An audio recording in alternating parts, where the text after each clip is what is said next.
Buenas pessoal, tudo bem? Vamos para mais um relatório diário do milho. Hoje, terça-feira, dia 1º de dezembro de 2020, agora são 17 horas e 56 minutos e vamos ver o que aconteceu no mercado do milho, no mercado do boi e no mercado financeiro como um todo, beleza? Se você é novo no canal, se inscreve aqui embaixo, curte o vídeo, comenta, compartilha com quem você gosta, com quem você acha que tem interesse pelo mercado financeiro. Essa é a única forma que o YouTube tem de entender que esse canal é um canal educacional e indicar esse vídeo para outras pessoas. Também a gente está com um grupo no Telegram agora, então uma das vantagens de sermos poucas pessoas é que a gente consegue ter um grupo no Telegram ao invés de um canal no Telegram. Qual que é a diferença? O canal é aquele onde qualquer pessoa pode se inscrever, mas só quem consegue postar coisas são os administradores. Então são poucas pessoas que conseguem postar e os demais fica só lendo. E como nós somos poucas pessoas, eu resolvi criar um grupo onde todo mundo pode falar, todo mundo conversa com todo mundo e essa troca de informação é muito válida. Eu acho muito válido que às vezes um sabe de uma coisa, outro sabe de outra, um ajuda o outro e vamos agregando conhecimento um ao outro. Beleza? Bom, então vamos ao que interessa, vamos parar de fazer palestra e vamos falar do mercado financeiro. O que nós temos aqui?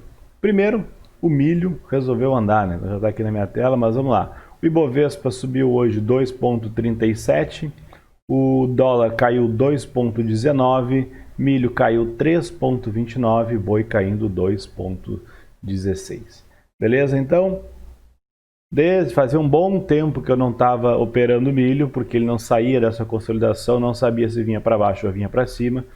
E aí eu estava de olho, eu lembro que eu falei ainda, eu vinha falando há um bom tempo desse triângulozinho aqui, né? E aí eu falava que provavelmente ele vai ter que romper uma hora, seja para cima ou seja para baixo. E casualmente foi para baixo, que era uma região aqui que já estava testando há um bom tempo, essa região desse suporte aqui embaixo, e aí rompeu e veio aqui para baixo. Eu fiz uma venda aqui em 77,15 de um contrato, peguei atrasado essa venda. Eu era para ter pego essa venda aqui embaixo, né? No rompimento aqui, pelo menos desse candle branco aqui. Tanto é que lá no grupo do Telegram, ó, isso aqui eu mandei no grupo do Telegram e eu falei isso aqui, era 9h30 da manhã. Mandei essa foto onde eu estava ali com um alarme aqui embaixo, para se rompesse ali, provavelmente entraria vendido com um stopzinho aqui atrás, um stop curto. E eu comentei lá o seguinte, ó, se perder 77,50, provavelmente vai dar uma corrigida boa e vai escorregar para baixo.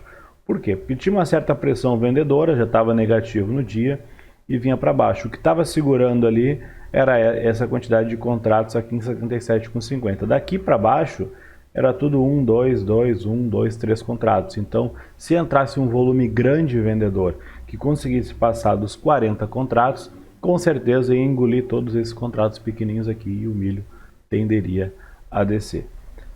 Falei isso, mas acabei não me posicionando, porque ele caiu e eu não vi ali, depois peguei atrasado, mas consegui fazer aqui, perdi, vamos dizer aqui, 200 e poucos reais, né, daquela saída ali, mas ainda assim vendi e aí casualmente a minha venda foi um lugar muito bom, olhando pelo gráfico de 60, que ele veio aqui, fez um pullbackzinho, depois começou a romper, para virar para baixo, aí coube a venda, o stop fica bem mais curto também, e aí vai embora para baixo e um lucro bom aqui para o dia, com um contrato só, beleza? Então até onde o milho pode cair? Agora a gente tem que pensar assim, olhando aqui o CCM FUT, que é a união de todos os contratos, eu posso colocar, por exemplo, no semanal, tá? E a gente vê o seguinte, ó, o milho no semanal, olha a quantidade de risco, eu falo que eu gosto de riscar, a quantidade de risco tem aqui. O milho no semanal está ali furando a média móvel de 8, né? Então, aqui é a média móvel de 8, quem bota a média móvel de 9 talvez seja um pouquinho mais acima, um pouquinho mais abaixo, tem gente que usa a média móvel de 10, então ele vai estar na região da média móvel de 8 aqui, beleza? Então, o que isso quer dizer?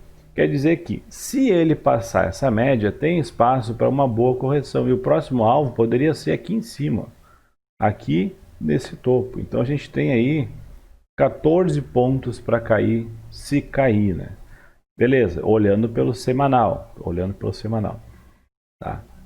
Então essa aqui seria uma região na média móvel de 8. Se passar desses 14 pontos aqui, bom, e a gente tem depois a média móvel de 80 lá no semanal, que aí está longe pra caramba, são 25 pontos de queda, onde o milho cairia de 75 para 49. Eu acho muito improvável acontecer isso, pelo menos até o final do ano, muito improvável, mas uma queda, uma certa correção aqui de mais, talvez mais um candle igual a esse, e vir aqui para essa região, é um pouco mais aceitável.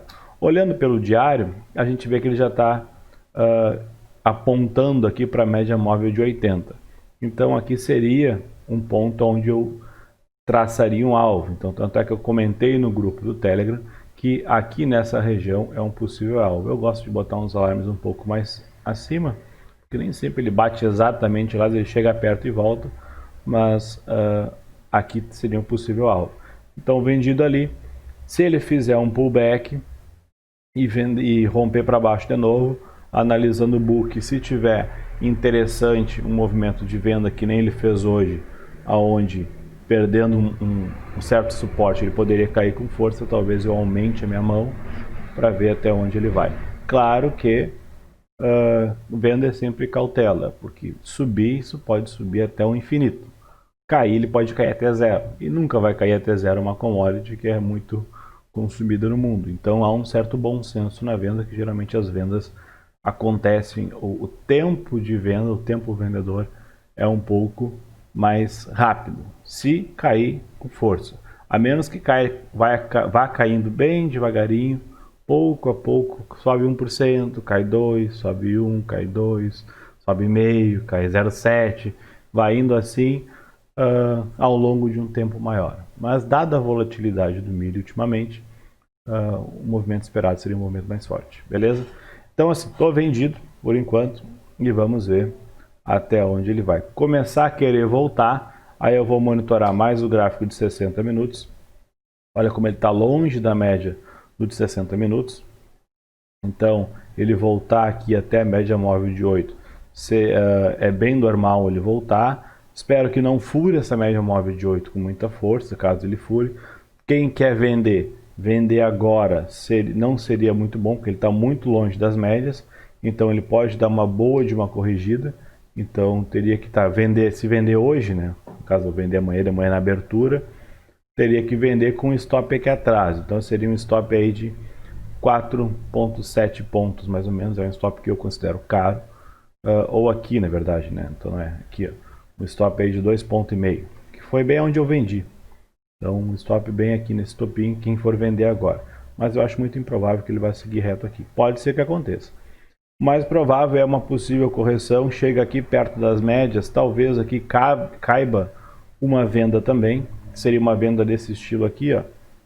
Uma venda assim, uma venda assim, uma venda, deixa eu achar outra aqui, uma venda aqui, ó, lá perto da média, onde ele subiu, tentou ir lá em cima e voltou.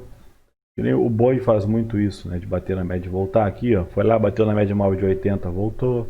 Esse tipo de venda caberia uma aqui, beleza? Então, estou vendido e vou ficar administrando. Se bater uma média ou algo assim e começar a querer cair de novo, eu aumento a mão. Se ele começar a querer voltar e fazer movimento com força para cima, eu encerro a posição, espero um pullbackzinho, se continuar caindo, entro de novo. Tem que liquidar a posição enquanto está no lucro e botar o dinheiro no bolso e ver o que acontece mais para diante. Beleza? Então esse seria o milho. Vamos falar do boi. E o boi também, deixa aí, G20, deu uma caída hoje, mas eu não consegui pegar o boi. O milho eu peguei, mas o boi eu não estava na frente do computador a hora que eu peguei e a hora que aconteceu eu não peguei. O boi, ele vinha testando aqui, né, essa região, testou aqui, de novo, e nessa aqui ele rompeu. Eu até comentei lá no grupo de Telegram também, eu tracei uma linha que foi mais ou menos assim, ó. Agora eu já apaguei, ela estava traçada assim, ó. Então não tinha esse candle aqui. E eu tracei a linha e mandei, tá aqui a foto, pra falar a verdade, eu acho. Cadê? Aqui, ó. Tracei aqui, ó, esse movimento aqui, ó. Isso era hoje de manhã. Também ali pela região das 9 e pouca, 10 horas da manhã. eu falei isso aqui, falei, ó, o boi tá com cara de quem vai romper essa média móvel para cima. Porque ele vinha subindo, batia, voltava, mas estava ganhando força. Eu estava achando que ele ia romper para cima ali. Casualmente fez ao contrário, né? Rompeu o suporte e veio para baixo ali. Beleza, não tem problema nenhum. Eu não me posicionei, não porque eu não queria, porque se eu enxergasse que ele estava descendo, provavelmente eu teria entrado vendido com um stopzinho atrás do candle de hoje, né? Atrás do topo lá, porque ele tentou romper a média e voltou tudo.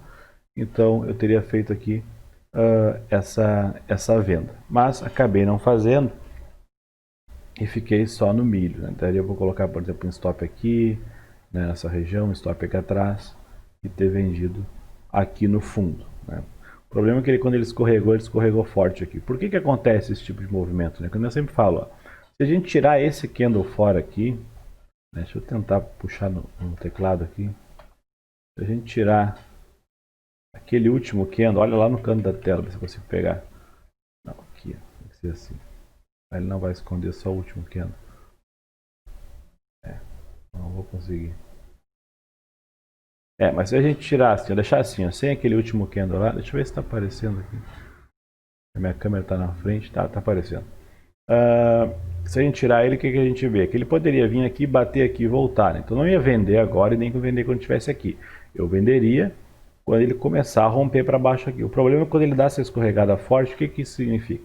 Significa o quê? Que todo mundo que está comprado, por exemplo, eu que falei aquela hora ali que talvez ele rompa a média para cima, se eu fosse comprar, olha aqui na foto, se eu fosse comprar o boi aqui, onde é que eu colocaria o stop? Aqui embaixo. O stop mais técnico? Aqui embaixo, bem onde está essa linha, em 272. Beleza? Aí o que acontece? Eu estaria com um stop aqui embaixo. Eu estaria com um stop aqui assim. E aí o boi começa a vir aqui, se tem força vendedora, né? Se eu estou comprado e tem força vendedora empurrando para baixo, a força vendedora consegue chegar até os stops. É a mesma coisa que eu estar passando e quando eu chegar lá no stop, ter mais gente ainda para me empurrar para fora. Ou seja, tá todo o stop de quem estava comprado já está lá embaixo também, que é uma venda, mais a venda que conseguiu chegar lá. Então quando chega lá, arrebenta todo mundo e aí vai embora. Por isso que quando dá esses rompimentos, muitas vezes o rompimento dá uma paulada, seja para cima, seja para baixo. Imagina uma situação onde está todo mundo, vamos supor aqui em cima. Quem vendeu aqui, né? Quem está vendido, vendeu aqui embaixo, está com o stop onde? Está com o stop aqui atrás. Vamos supor que o boi comece a vir, vem, o cara não realiza, começa a voltar, não realiza, pum, chega aqui. Se ele saiu daqui de baixo até lá em cima, quer dizer que tem força empurrando para lá. Quando essa força chega aqui e encontra os stops desses vendidos aqui, eles vão encontrar mais compradores ainda, que seriam o stop dessa gente aqui, para empurrar para cima. Então, quando chega, vem devagarinho, quando chega aqui, pum, dá aquela escorregada. Mesma coisa aqui, quando vem devagarinho, quando chega aqui, dá aquela escorregada. Então, por isso que pula stop, por isso que acontece esse tipo de coisa. Ou pula, pula stop, às vezes pula alvo, né? A gente coloca às vezes um alvo no topo, porque achando que ele pode bater e voltar, por exemplo, será quem comprou aqui embaixo, colocaria um alvo aqui, né, nessa região, porque ele poderia bater e voltar. Foi o que fez. Às vezes o cara coloca um alvo no topo, lá numa ação, alguma coisa assim, e pula o alvo. Porque ele sobe e rompe tão forte que não pega aquela saída lá. Então acontece isso também. Beleza? Bom, então o boi, né, vamos voltar aqui ao que interessa. O que a gente tem? O boi também está caindo aqui. Ele tem espaço aqui no gráfico diário para cair até a média móvel de 80. Então a gente tem aí mais 8 pontos para baixo. No gráfico semanal, o boi já tinha fechado abaixo da média móvel de 8. Fez semana passada esse candlezinho lateral aqui. E eu ainda comentei com vocês, né? Que era o seguinte, imagina, ó, isso aqui é um candle estreito. Como é que a gente opera um candle estreito? Se romper para baixo é venda, se romper para cima é compra. Se o movimento anterior é venda, ele romper para baixo, provavelmente é uma venda bem confirmada e com força. Por quê? Porque ele vai continuar. Ele veio, caiu, segurou um pouquinho e agora vai cair. Então ele tem espaço para cair no semanal também. E aí, se a gente for pensar, deixa eu botar o BGI FUT, que pega todos os contratos. Se a gente for pensar no semanal, olha esse gráfico aqui. Pensa, eu era para ter vendido boi e não milho, mas o milho está tão esticado quanto, se não mais. Né? Então ele tem espaço também para cair no semanal até lá embaixo, a média móvel de 80, que está 47 pontos para baixo, e também é esse topo aqui, mais ou menos, né, 41. Claro que tem alguns pullbackzinhos, alguns topinhos anteriores aqui e aqui. Na verdade, esse aqui está na mesma região desse, né? Esse aqui está um pouquinho acima, mas são regiões que seriam interessantes caso o boi venha cair. Acho muito improvável também que venha a cair dessa forma, porque os frigoríficos não estão comprando, mas os frigoríficos vão ter que comprar daqui a pouco. Então talvez eles esperem o preço do boi cair bastante, e aí depois eles vão ter que entrar comprando, e isso talvez eleve um pouco os preços. Então se a gente conseguir pegar o timing da hora que o frigorífico começa a comprar de novo, a gente talvez consiga entrar comprado no boi numa posição boa. Agora, para entrar vendido, tá, pelo gráfico diário, tá um pouco complicado, porque se eu vender amanhã, vamos supor que amanhã ele abra caindo, eu vender amanhã, há uma grande chance de ele bater aqui na média móvel de 80 e voltar. Então a gente tem aqui um primeiro alvo, né, primeiro suporte para ele bater, uma resistência, porque está operando vendido, em 5 pontos para baixo, né, 5,3 pontos para baixo. Porém, se for operar por análise técnica, o stop seria 7 pontos e pouco, que é atrás da barra aqui desse gráfico diário. Então não faz muito sentido eu tentar buscar um alvo de 5 correndo o risco de 7. Beleza. Se eu diminuir o tempo gráfico para os 60 minutos, não muda muita coisa, porque essa barra aqui foi muito comprida. Então se amanhã ele abrir caindo, eu poderia botar o stop aqui atrás? Poderia. Ter um stop aqui de curto, né? De 2 pontos. Mas ainda assim seria um stop mais para o gerenciamento de risco, porque ele está muito longe das médias, e aí a chance dele bater nas médias é grande. Então o stop ideal seria atrás dessa queda, que também é atrás dessa média. Aí sim seria um stop bom, que é o stop do gráfico diário, porque se ele geralmente romper esse stop, quer dizer que ele vai romper essa média, vai romper essa média, vai romper esse topo aqui e vai embora para cima. Então não tem que segurar ele mais. Então seria um stop até difícil de chegar lá, mais provável que não chegue. Aqui há uma chance de subir, chegar aqui na metade desse movimento aqui e voltar para baixo de novo. Então ficou um pouquinho mais complicado de vender boi pela questão do gerenciamento de risco. A venda boa era realmente o rompimento aqui e descer vendido já todo esse movimento. E tempo gráfico menor do que 60, por exemplo 30 ou 15, no boi já complica, porque o boi já tem pouquíssima liquidez. Se diminuir o tempo gráfico, piora ainda mais. Então teria que botar, por exemplo, uma saída aqui com stop aí de 3 pontos e pouco. Então, quem quiser vender, eu acho mais fácil tentar achar uma venda no milho do que no boi. Mas fato é que o boi está querendo corrigir. Olha aqui, ó, como ele está querendo chegar no diário e bater lá na média móvel de 80. Então, a outra vez que ele bateu lá, ele subiu, bateu ali, olha o repique que ele deu aqui embaixo. Depois ele veio aqui, aí aqui no coronavírus, né? Curou tudo. Depois que rompeu ela para cima, nunca mais voltou. Então, por isso que não dá para dizer que dá para entrar vendido agora, que está um pouco mais perigoso. Beleza? Vamos ao dólar. Hoje aconteceu um fato histórico no dólar, chegando numa mínima aqui, que fazia muito tempo que ele não chegava. Dólar 5,21 chegou aqui embaixo. Então fazia um bom tempo, desde aqui de julho, que ele não chegava nessa região. Então nós temos aí 90 dias que o dólar não chegava aqui embaixo, rompeu o fundo, está virando para baixo, indicando para baixo. Então bem provável também que o preço de milho e boi tenha influência do dólar. A gente sabe que commodity que a gente exporta lá para fora, se o dólar cai, isso influencia no preço da commodity, influencia na questão de valer a pena, mais a pena vender lá fora do que aqui dentro, e aí isso derruba um pouco o preço das commodities também.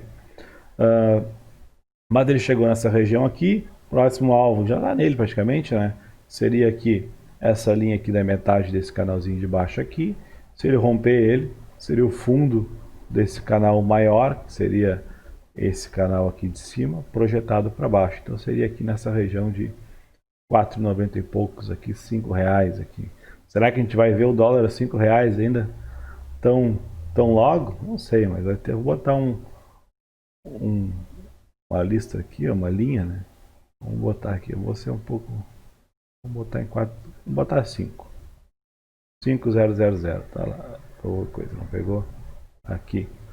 Botei aqui um alarme a R$5. Vamos ver. Se ele romper aqui, né? Já está rompendo, mas tem esse fundinho aqui embaixo, tem esse aqui. Depois disso é esse fundo aqui, onde ele bateu 4,83. E aí, se isso acontecer, nós podemos ter dólar a R$4 de novo aqui embaixo. Então, já pensou se o dólar vai a R$4? É uma boa para pegar e começar a botar um monte de dinheiro lá para fora, né? Pegar um câmbio um pouco mais barato. Então, esse é o cenário do dólar. Eu já havia falando já há bastante dias, bastante tempo, que ele estava vendedor, apesar de estar fazendo uns dias forte aqui, estava meio confuso nessa região, mas o curto prazo ele era vendedor e está vendedor ainda, segue vendedor. Vamos ver o que vai acontecer amanhã. Geralmente, depois, quando dá ou uma alta muito forte ou uma queda muito forte, pode acontecer de dar uma correção. E aí, dependendo do tamanho dessa correção, a gente consegue ter uma ideia do tamanho do movimento. Porque se for uma correção muito forte, pode ser que ele comece a dar uma freada e pare. Se for uma correção mais curta, pode indicar que ele realmente tenha força de cair, né? E volte. Então, e caia de verdade, não volte. Beleza? E o Ibov? O Ibov subiu hoje, chegando lá em 111.400 praticamente, puxado por bancos, né? A gente tem aqui, por exemplo, ó, BBDC subindo aí 5%, o índice todo, né, setor financeiro, ó, subiu 3,48%, então provavelmente os outros bancos que devem estar por aqui também, BBAS subindo 2 e pouco, enfim, tem aqui BRAP, né, que seria uma parecida com a Vale, então isso aqui é minério subindo, provavelmente a Vale deve ter subido bastante também, e aí essas empresas puxaram o Ibov para cima, apesar de ter algumas também que puxaram para baixo. Mas o Ibov subindo, seguindo ali, né, tocando a média, subindo, tocando a média, subindo. Chegou a romper, mas não fechou, rompendo o topo ali. Não, fechou. Não chegou a fechar rompendo o topo ali. Mas está firme nessa região aqui. Próximo alvo dele lá em cima, em 113, por aí mais ou menos. Depois disso, se romper, aí tem que chegar lá nos 120 mil pontos. 119. Se vai chegar lá, não sei. É aquele negócio que eu já vim falando. Eu tô pessimista, mas estou comprado. Tô pessimista, mas estou comprado. É assim, começa a querer cair, eu já vendo as minhas posições, geralmente no lucro, porque eu acabo comprando quando cai bastante. Então qualquer coisinha que sobe eu já estou no lucro. Anda um pouco, começa a querer cair, eu já saio fora. Às vezes com lucro pequenininho, umas com lucro maior, e as que estão com lucro bom eu vou carregando. Mas tô pessimista, né? Eu acho que ainda vai dar uma boa uma corrigida. Também tem questão de estímulo lá fora que está saindo de novo e tudo mais. Tem uma questão da vacina, que parece que tem lugares na Europa lá que vai ser vacinado já. Pretendem vacinar acho que daqui a uns dias, se não me engano, ou mês que vem, uma coisa assim. Então, óbvio que isso aí dá um estímulo gigantesco no mercado. Então, a gente tem aí essa rotação de mercado acontecendo, a bolsa subindo aqui. E uma coisa interessante, que eu até comentei também no grupo do Telegram, que eu mostrei lá, ó, é essa foto aqui, ó. Olha aqui, Magalu batendo na média móvel, né, de 80 aqui no diário, querendo romper para baixo, e eu acho que até rompeu. Olha aí, rompendo a média móvel de 80 para baixo. Então a gente vê todo o setor de varejo perdendo força. Então tem aqui Magalu, que é um setor de e-commerce, varejo e tecnologia também. A gente tem BTOW, olha aqui, caindo forte.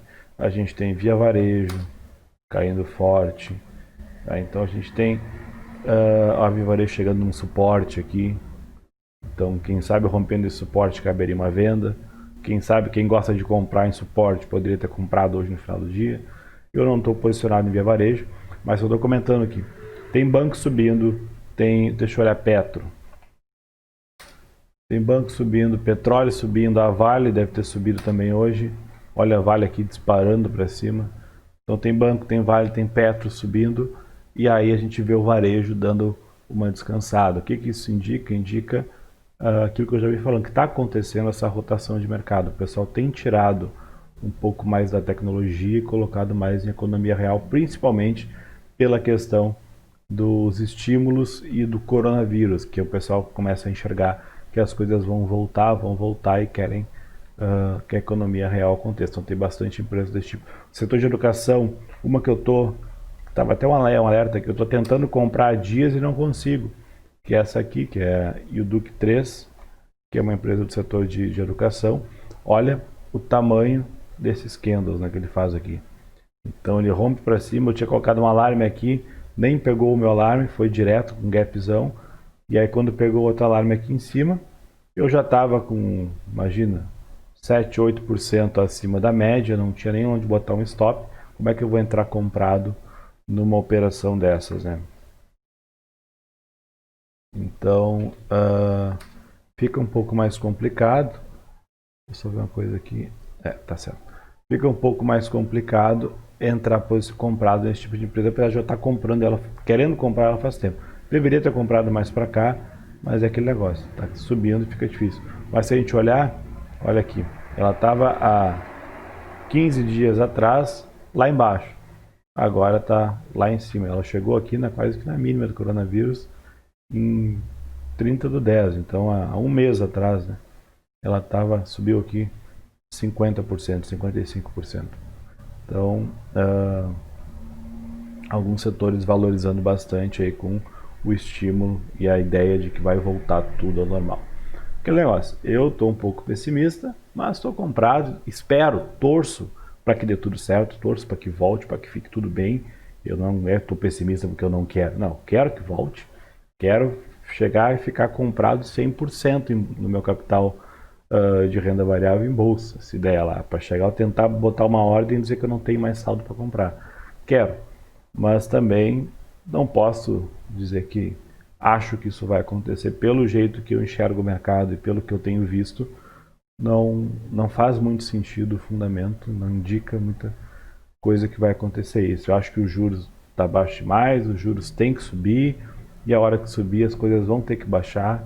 Então talvez suba mais, chegue a 120 mil pontos, vai a 140, mas depois comece a corrigir, e aí talvez essa correção seja um pouco mais profunda. Mas, sem mais delongas,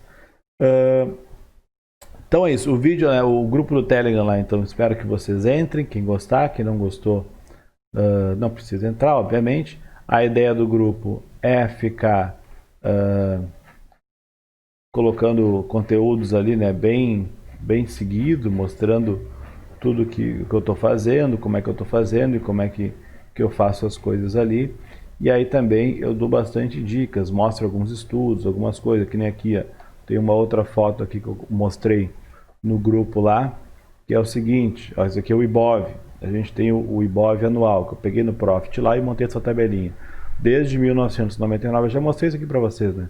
Mas desde 1999 a gente tem essa questão, é o IBOV aqui. Com isso, o que a gente vê? A gente vê que todas as vezes que o IBOV fechou novembro positivo, ou melhor, de todas as vezes que ele fechou positivo, somente duas, que foi aqui em 2000 e, deixa eu puxar aqui na linha, 2014 e em 2018, que fechando novembro positivo, dezembro foi negativo. Todas as outras vezes em que novembro foi positivo, dezembro também foi positivo, sendo que algumas novembro foram negativo, dezembro positivo. Dezembro é, na média, positivo em 4,05%, ou seja, é um mês positivo, dezembro, desde 1999. Então a gente tem aí 22 anos de dados mostrando que dezembro é um mês positivo. Então, é só para ficar essa dica aí, essa pulga atrás da orelha de vocês sobre dezembro. Aqui também eu mostrei no grupo do Telegram, esse aqui é o rendimento da minha carteira em relação ao IBOV. Então aqui a carteira está em azul, em 2020, e aqui embaixo está o IBOV. Tive um drawdown aqui um pouco grande, porque eu não estava quase com nada de stop, e também não tinha put comprado aqui, mas eu já saí de menos 18 para o próximo mês para menos 2, depois aqui deu uma andada de lado, e aí foi embora aqui. Então hoje, né, minha carteira de 1º de janeiro até hoje não, até ontem, antes de ontem, né? Eu estava com 23,63% de lucro e o Ibov fechou novembro, tá? Aquele tá de 30 de novembro. O Ibov fechou novembro com 4,38 de queda no ano e eu com 23,63. Não mostro isso para ficar me aparecendo, porque isso é uma coisa bem relativa, mas se eu conseguir fazer 23,63 todos os anos, quando eu tiver com 90 anos igual o Warren Buffett, eu vou estar com alguns bilhões. Mas é bem improvável que isso aconteça, só estou mostrando aqui porque foi um dado que eu geralmente todo final de mês eu vou lá e coloco esse dado na planilha, assim como coloco o do Ibov, e vou monitorando isso para ver o meu desempenho, para ver a minha taxa de acerto, meu percentual de erro, para ver o meu payoff, para ver o meu drawdown, para ver tudo isso, para saber como que eu estou operando, se o modo que eu estou me posicionando frente ao mercado está coerente. Se eu ver ele começar a dar resultado ruim, eu falo, opa, alguma coisa que eu estou fazendo não está certo. Então, se eu começar a ficar pior que o Ibov, então eu abandono tudo aqui, vou lá, boto meu capital em Ibov a 11 e vou fazer outra coisa. Deixa funcionar, acompanha o Ibov e vai embora. Mas a ideia não é fazer isso, a ideia é performar bem melhor, por isso que tem essa gestão ativa de capital. Beleza? Bom, de perguntas hoje não tem praticamente nenhuma, só basicamente só isso mesmo.